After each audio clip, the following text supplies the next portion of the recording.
These two recently moved to Kyoto and have a lot to talk about. Even if you're not too interested in the Kansai region, this podcast covers topics related to Japan in general and is also a good way to practice your Japanese listening skills. Once you've been to a restaurant, share your dining experience with your coworkers and even make a splash of Japanese Yelp by writing an online restaurant review. There are many such activities, and you can learn and practice different kinds of vocabulary and related expressions. You can use it as listening and speaking material in Japanese, as there are many language exchanges and Japanese study rooms where you can practice with native Japanese speakers and other Japanese students. We've talked about onomatopoeia books before, but Onomapu was the first YouTube channel we found that really explores this neglected topic.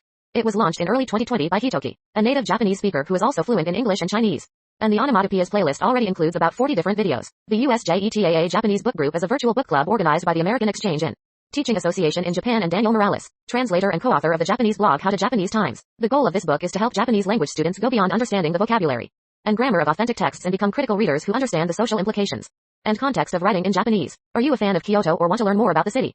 Why not try the Kyotopia podcast? This podcast is provided by two bilingual speakers, an American named Mika, who has lived in Japan for 10 years, and Yuko Sensei, who works as a Japanese teacher. It is based on a short-term language and cultural exchange program at Hosei University and is designed to get participants out of the classroom, experiencing Japanese culture, interacting with locals and learning Japanese in the process. They post episodes once a week on topics such as cycling and drinking, all in Kyoto. As for the language used, the podcast seems to be 70 English and 30 Japanese. The reading section provides an opportunity to test your knowledge of Kuzushiji and read actual ancient texts, using modern Japanese transcriptions. Of course, reading Japanese literature can be difficult, not only because of the kanji, but also because much of it is contextual. This reading group can help you read one sentence at a time. In these clips, a mother with 17 years of experience teaching Japanese and her 8-year-old daughter work together to teach various grammatical structures. Are you an advanced reader of Japanese but still need help reading Japanese newspapers or novels?